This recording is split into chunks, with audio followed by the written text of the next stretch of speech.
Are you upset, mister? Are you upset because you just got us a fine?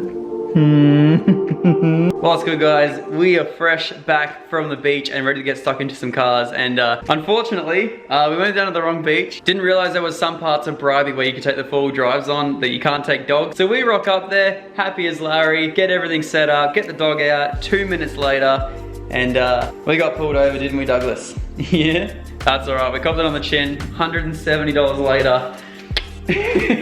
So anyway, we jump out the car, they tell us where we can take the dog. So we took the dog like literally 200 meters up the beach. Sure enough, she was mint up there. Don't really know how much of a difference that made, but hey, he's happy. We had a good day, didn't we, Douglas? We had a good day? Are you a little bit sad? Are you a little bit tired? A little bit of both. Anyway, guys, welcome back. Ooh, G7X life. Anyway, guys, welcome back to yet another video. Today, I have something very exciting. Before we go out and start work on the R33, I have to show you guys some quick little parts for the RX-7. Ooh, yeah.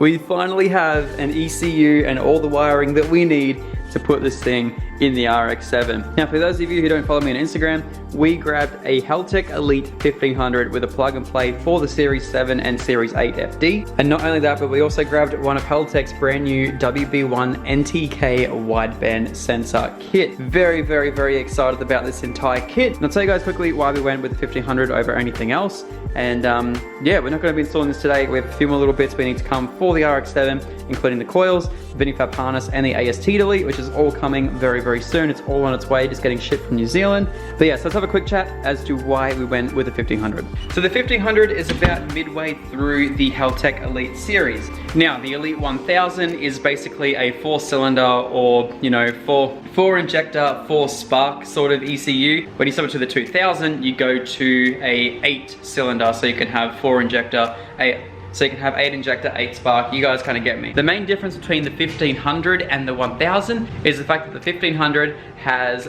3 stages of engine protection. Because I'm gonna go crazy with sensors on this thing, we have the wideband, we're also gonna have coolant temp and pressure, we're gonna have oil temp and pressure, and fuel temp and pressure, IATs, basically everything on this engine. Everything we need for a simple sort of setup. I'm gonna be feeding that all back to the ECU. Now, what I can do on that ECU on the 1500 in comparison to 1000 is the 1000 I could set up to, you know, just show a check engine light, or I could just make it show a, or I could just make it or put it in like a valet mode and do an ignition cut, or we could do something along those lines. Now the 1500, what I can do is I can set up 3 different stages. So for things like, you know, coolant temp might be rising just above 85 degrees, I can then, you know, make a check engine light. For stuff that's a little bit more severe, like, you know, oil pressure dropping, I can set it to have like a 3000 RPM minimum. And then like if oil pressure completely goes, I can set it to turn off. But basically I can choose between 3 different things. So I can preset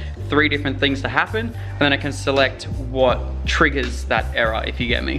Whereas the Elite 1000, I can set 1 error thing to happen, and basically all of my triggers have to be set to that one thing. So if I set that one thing to be a check engine light, or I can set that one thing to be a 3000 RPM cut, then it has to be that one thing for every single thing. So even if I have low oil pressure, it would give me a 3000 RPM limit, which, you know, might mean the difference between keeping the rotary or not. So that's why we went with the 1500. It is a brilliant setup. It's all we need for the 2 rotor, and it is going to be phenomenal. Plus, the Heltec is certainly one of the most common ECUs out here in Brisbane at the moment for FDs, and a lot of tuners really like it. So I'm very, very keen to jump on the Heltec game. We're gonna have 1 Heltec in 1 link down there. So it's gonna be really nice. First of all, let's get the Skyline up.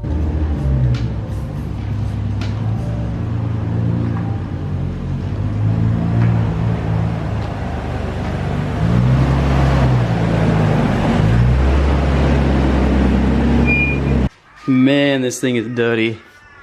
Gross, what happened here?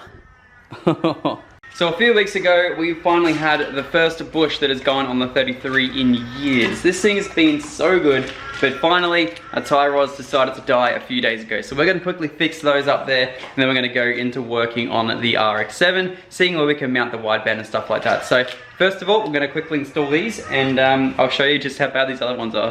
All right, so a few days ago, we figured out that one there still feels pretty good. And if we jump across to the driver's side wheel, listen to this. I don't know if you can see just how much that wheel's moving right there. But we have a very bad tie rod end. So we're gonna quickly pull these wheels off, change out that tie rod, and then we'll go take it out for a bit of a test drive and make sure she's A-okay.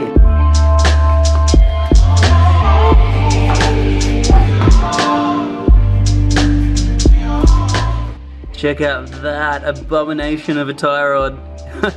Gross. Really hoping these tie rods play nice, but if they don't, we definitely have some forceful stuff we can use, so. Alright, I'll quickly just turn the wheels so I can see what we're doing, and we'll try and measure this up as best we can so we can drive around for a little bit without doing a wheel alignment. So here is the driver's side.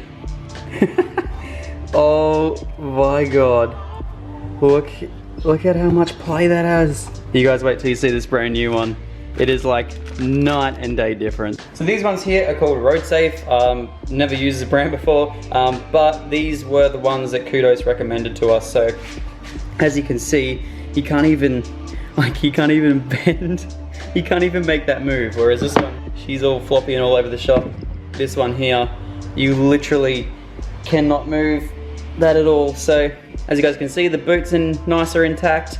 A little bit different to this one right here. Yeah, it's gonna be much nicer in that car. Alrighty, let's chuck this in.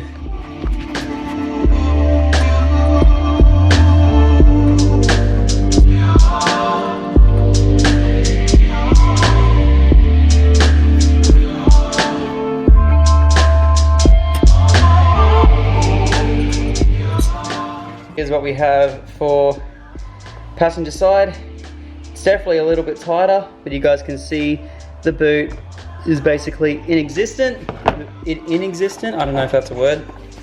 Not existent. Is inexistent a word? I don't know. I wouldn't have a clue. Anyway, here is the new one. And as you can see, once again, you can't move this at all. So we're going to quickly attach this one onto the car, and then we'll go out and give her a bit of a test. And just like that, we have no more play whatsoever. You guys can physically see the car shaking before this thing shakes. Now I think this is going to be like a really big difference. Take the jack stands out, drop it down, take it for a quick little drive, and pray to God that the shield works. Hell yeah. I don't know if you guys can see that, but she's pointing in on this side and she's pointing in on that side, which means I screwed up. I took it for a little bit of a drive and it was disgusting. It was basically self-steering from straight. This is the worst alignment I've ever done, but I'll just jump on the car. We'll quickly go and change all the tie rods and just straighten them up a little bit to the point where I can actually drive it, and then we'll take it in and we'll go get it aligned. So, so dumb. Right guys, so what is good? It's the next day and we're gonna take this thing out for a quick little rip. See how the steering feels. I haven't had a chance to finally get this thing sorted. I played around with the toe a little bit and straightened it up as much as I possibly could. It's probably not the greatest to be driving it around without an alignment, so I'm gonna go get an alignment done tomorrow at work. And sorry, I'm trying to put my belt on. It's the worst belt in the history of worst belts. There we go. Alright guys, we are back home from work now and we have everything sorted. We have everything sorted, took it in to get a quick alignment, so it's all done now.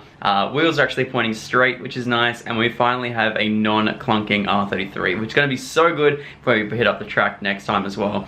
Now first of all, I do just want to quickly clarify and say I apologize for the horrible upload schedule. Both Sarah and I have been feeling a little bit under the weather for the past couple of weeks, so we've been trying to keep it on the safe side in terms of not going out anywhere or doing anything, and so we kind of just stay at home as much as we can. And I've had massive migraines. I'm not quite sure. I probably really have to go get it checked out, but just had no time to actually go out and get them sorted. But at the moment it's happening at least 2 days out of every week, and just, it's pretty nuts. So if those 2 days happen to fall on a weekend and I can't work on the cars, it kills me, especially when I try and plan to have a weekend off completely to work on them. I just don't have the mental capacity to do it. So But oh well, aside from that. I don't know when we're going to be able to do that next track event again, simply because now working full time, it's going to get really difficult to try and get out to that track on Friday afternoons, but fingers crossed we can get it there on a Saturday or Sunday. Be a lot of fun, and I hope to see you guys all out there one day. Keen to try and get the 33 out at the track a little bit more, especially now that we have the ute. I feel like it'd be a lot of fun to try and get that R33 out there a little bit more. So anyway guys, thank you so much for watching, and fingers crossed the next video is going to be the Heltec install. Cheers guys, have a good one. Peace.